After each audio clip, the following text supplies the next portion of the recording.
Welcome my dear students in Hindi subjects online class. पिछली class में हम हमारा चैप्टर नंबर 9 मैं सड़क हूँ के बारे में बात कर रहे थे। उसमें हमने उसका जो कुछ पार्ट था उसमें पिछली क्लास में हमने किया। उसमें हमने देखा कि जो सड़क है उसका इस्तेमाल किस उद्देश्य से किया गया, किस तरह से उसमें धीरे धीरे हम उसके किनारों पर पेड़ लगाते गए और किस तरह से हम उन सुविधाओं का इस्तेमाल करते हैं त्यौहार पर या जो भी हमारे उत्सव होते हैं उनके मौक़ों पर हम उसकी सफाई करते हैं, उसके आसपास में रोशनी करते हैं। इन सब चीज़ों के बारे में हमने पिछली क्लास में पढ़ा। अब हम इसका जो रिमेनिंग पार्ट है चैप्टर का वो शुरू करेंगे। तो हम शुरू कर रहे हैं आज मैं सड़क हूँ पार्ट का शेष पार्ट जो पिछली क्लास में रह गया था। हमने पिछली क्लास में पेज नंबर 43 में यहाँ तक कंप्लीट कर लिया था रौनक देख करके। पेज नंबर 43 रौनक देखकर। इससे आगे आज हम शुरू कर रहे हैं। दुख तब होता है जब मेरे ऊपर कूड़ा करकट फेंक दिया जाता है। सड़क क्या कह रही है कि मुझे तब दुख होता है जब कोई भी लोग सफाई करने के बजाय मेरे ऊपर गंदगी करते हैं, कूड़ा कचरा डाल देते हैं। अरे अरे देखो कितने लोगों ने तो मुझ पर थूका भी है। तो यहाँ पर सड़क क्या कहना चाह रही है कि लोग मेरे इस्तेमाल भी करते हैं और उसके बाद कुछ ऐसे व्यक्ति भी हैं जो मेरी सफाई करने के बजाय मेरे ऊपर गंदगी फैलाते हैं।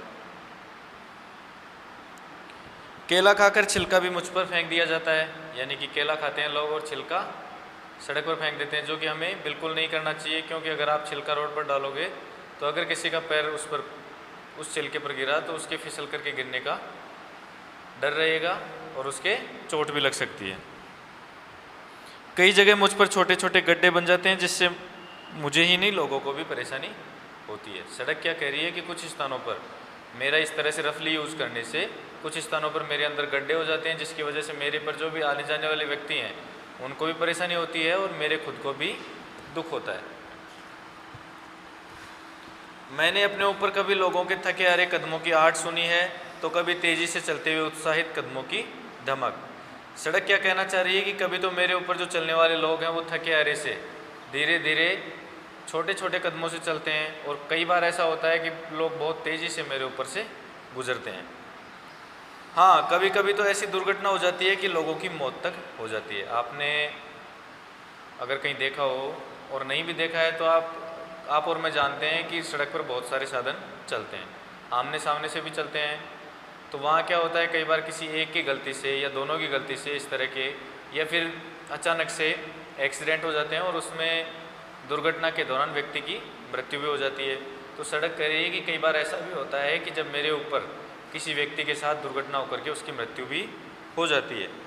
यदि लोग मेरे किनारे लगे संकेत चिन्हों का पालन करें तो दुर्घटनाओं से बचा जा सकता है।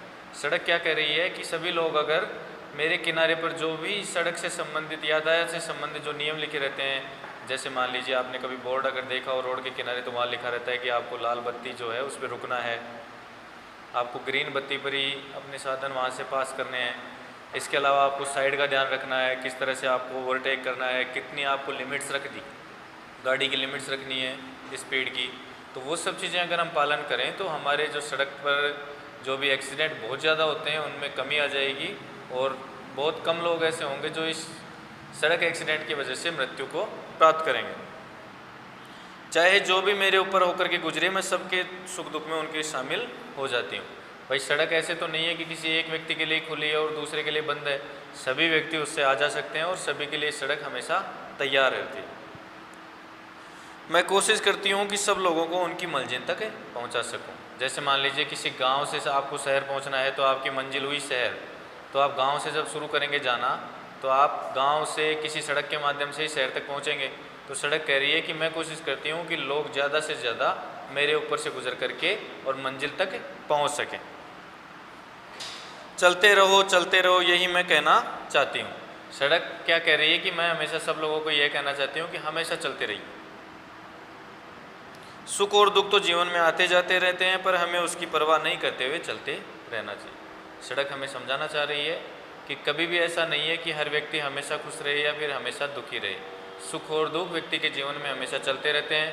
कभी व्यक्ति दुखी होता है तो कभी सुखी होता है। तो हमें उस सुख दुख को नहीं देख करके और हमेशा जीवन में आगे बढ़ते रहना चाहिए।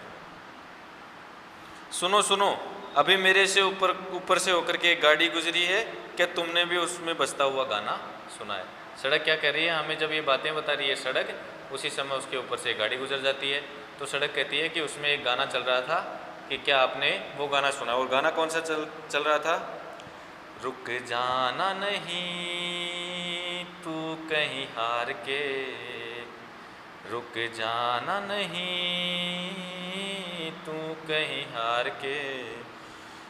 तो इस तरह से हमने सड़क के बारे में समझा, सड़क के निर्माण के बारे में समझा, निर्माण के उद्देश्य के बारे में समझा, किस तरह से आजकल रोडों पर हम कचरा फेंक रहे हैं, दुर्घटनाओं का कारण बन रहे हैं, इन पर गड्ढे हो गए हैं। तो इन सब चीज़ों से आज हमने हमारे चैप्टर के अंदर हमने इस संपूर्ण चैप्टर में समझा। सड़क अपनी आत्मकथा के माध्यम से हमें समझाना चाह रही है कि मेरा निर्माण किस उद्देश्य से हुआ, मैं आजकल किस तरह से काम आ रही हूँ, किस तरह से जो छायादार वृक्ष हैं वो हमारे काम में, पेड़ के किनारों पर लगे छायादार वृक्ष हमारे काम आते हैं। जब हम सड़क पर चलते चलते थक जाते हैं तो वो विश्राम के काम आ रहे हैं। उसके बाद जो भी फलदार पेड़ आपके सड़क के किनारों पर लगे रहते हैं वो हमारे खाने के काम आ रहे हैं, छोटे बच्चों के लिए काम में आते हैं। इसी तरह से सड़क व्यक्ति को एक स्थान से दूसरे स्थान पर पहुंचाने के काम में आती है। कुछ व्यक्तियों की वजह से या उनके कचरा फेंकने से या फिर और किसी कारण से या पुराना हो जाने के कारण रोड पर गड्ढे हो जाते हैं छोटे छोटे, तो उनमें क्या है, कई बार मिसबैलेंस होकर के व्यक्ति के गिरने से उनको चोटें भी लग जाती हैं। तो इस तरह से हमने इस पाठ में देखा कि किस तरह से सड़क ने अपनी आत्मकथा के माध्यम से आप सबको समझाया, हमें समझाया, और किस तरह से उसने एक संदेश भी दिया कि हमें जो भी कचरा है वो रोड पर फेंकने की बजाय उसका जो भी उपयुक्त स्थान है जहाँ हमें डालना चाहिए वहाँ हमें कचरा डालना चाहिए। उसके अलावा सड़क पर जिस तरह से मान लीजिए आप गड्ढे वगैरह की वजह से या फिर यातायात के नियमों के पालन नहीं करने की वजह से जो एक्सीडेंट्स होते हैं उनको हम अपनी समझदारी से कम भी कर सकते हैं। ठीक है बच्चों, तो आज हमारा ये चैप्टर कंप्लीट हो गया। जो भी हमारी नेक्स्ट क्लास होगी उसमें हम इस पार्ट से संबंधित क्वेश्चन आंसर्स के बारे में बात करेंगे।